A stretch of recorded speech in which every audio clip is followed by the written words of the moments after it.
But in the bullshit department, a businessman can't hold a candle to a clergyman. Because I gotta tell you the truth, folks. I gotta tell you the truth. When it comes to bullshit, big time, major league bullshit, you have to stand in awe of the all-time champion of false promises and exaggerated claims, religion. No contest. No contest. Religion easily has the greatest bullshit story ever told. Think about it. Religion has actually convinced people that there's an invisible man living in the sky who watches everything you do every minute of every day.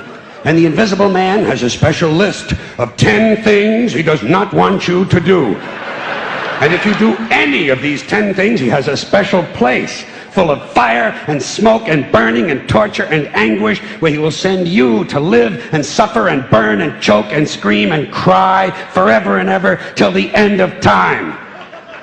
But he loves you.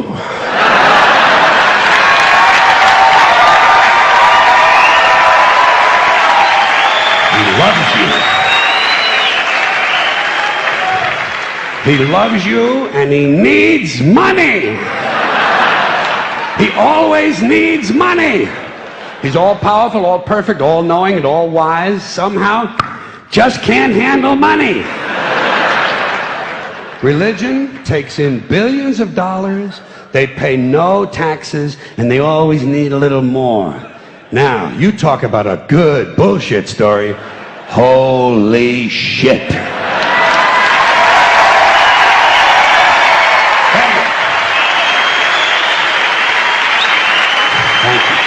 But, thank you very much.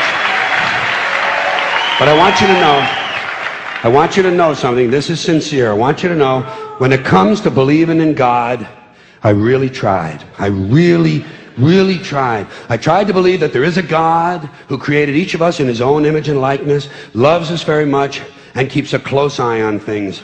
I really tried to believe that, but I gotta tell you, the longer you live, the more you look around, the more you realize something is fucked up.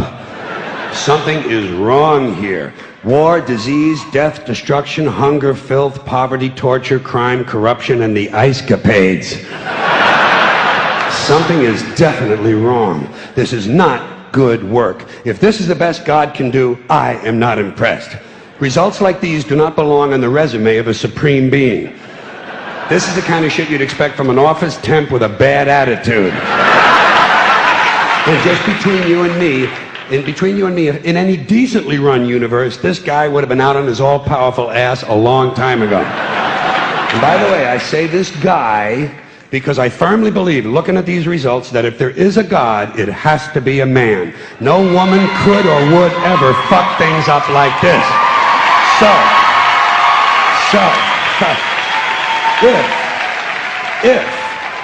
If there is a God, if there is, I think most reasonable people might agree that he's at least incompetent and maybe, just maybe, doesn't give a shit. Doesn't give a shit, which I admire in a person and which would explain a lot of these bad results. So rather than be just another mindless religious robot, mindlessly and aimlessly and blindly believing that all of this is in the hands of some spooky, incompetent father figure who doesn't give a shit, I decided to look around for something else to worship, something I could really count on. And immediately, I thought of the sun. Happened like that. Overnight, I became a sun worshiper. Well, not overnight, you can't see the sun at night. But first thing the next morning, I became a sun worshiper. Several reasons. First of all, I can see the sun, okay? Yeah. Unlike some other gods I could mention, I can actually see the sun.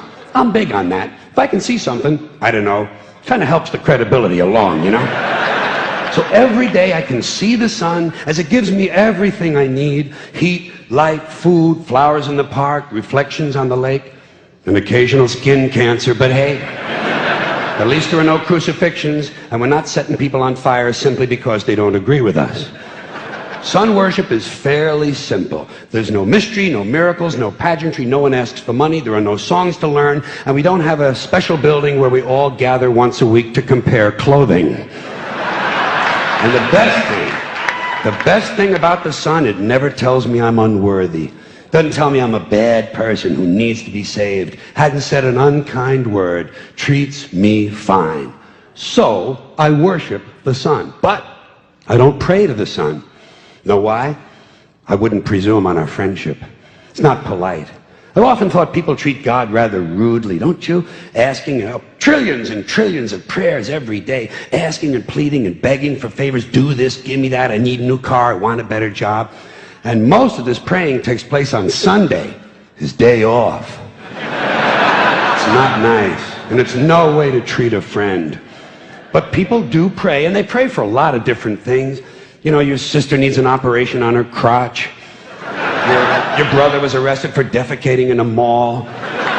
But most of all, you'd really like to fuck that hot little redhead down at the convenience store. You know, the one with the eye patch and the club foot, huh? Can you pray for that? I think you'd have to. And I say, fine, pray for anything you want. Pray for anything. But what about the divine plan? Remember that? The divine plan. Long time ago, God made a divine plan. Gave it a lot of thought, decided it was a good plan, put it into practice. And for billions and billions of years, the divine plan has been doing just fine. Now you come along and pray for something. Well, suppose the thing you want isn't in God's divine plan. What do you want him to do? Change his plan? Just for you? Doesn't it seem a little arrogant? It's a divine plan. What's the use of being God if every rundown schmuck with a $2 prayer book can come along and fuck up your plan? And here's something else, another problem you might have. Suppose your prayers aren't answered. What do you say? Well, it's God's will. Thy will be done. Fine, but if it's God's will and he's going to do what he wants to anyway, why the fuck bother praying in the first place? Seems like a big waste of time to me. Couldn't you just skip the praying part and go right to his will? It's all very confusing. So to get around a lot of this, I decided to worship the sun. But, as I said, I don't pray to the sun. You know who I pray to? Joe Pesci. Joe Pesci. Joe Pesci. Two reasons. First of all, I think he's a good actor, okay? To me, that counts. Second, he looks like a guy who can get things done. Joe Pesci doesn't fuck around. Doesn't fuck around. In fact, Joe Pesci came through on a couple of things that God was having trouble with. For years, I asked God to do something about my noisy neighbor with the barking dog. Joe Pesci straightened that cocksucker out with one visit. It's amazing what you can accomplish with a simple baseball bat. So I've been praying to Joe for about a year now, and I noticed something. I noticed that all the prayers I used to offer to God and all the prayers I now offer to Joe Pesci are being answered at about the same 50% rate.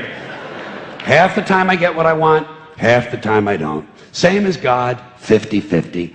Same as the four-leaf clover and the horseshoe, the wishing well and the rabbit's foot. Same as the mojo man. Same as the voodoo lady who tells you your fortune by squeezing the goat's testicles. It's all the same, 50-50. So just pick your superstition, sit back, make a wish, and enjoy yourself. And for those of you who look to the Bible for moral lessons and literary qualities, I might suggest a couple of other stories for you. You might want to look at The Three Little Pigs. That's a good one. Has a nice, happy ending. I'm sure you'll like that. Then there's Little Red Riding Hood, although it does have that X-rated part where the big bad wolf actually eats the grandmother, which I didn't care for, by the way. And finally, I've often always drawn a great deal of moral comfort from Humpty Dumpty.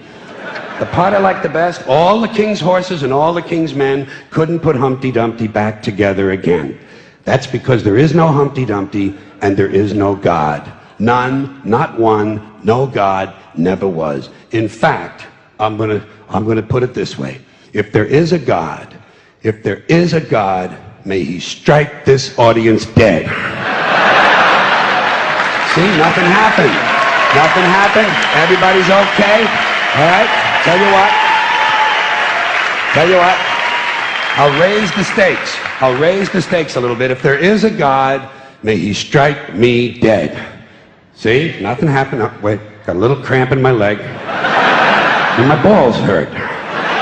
Plus, I'm blind. I'm blind. Oh, now I'm okay again. Must have been Joe Pesci, huh?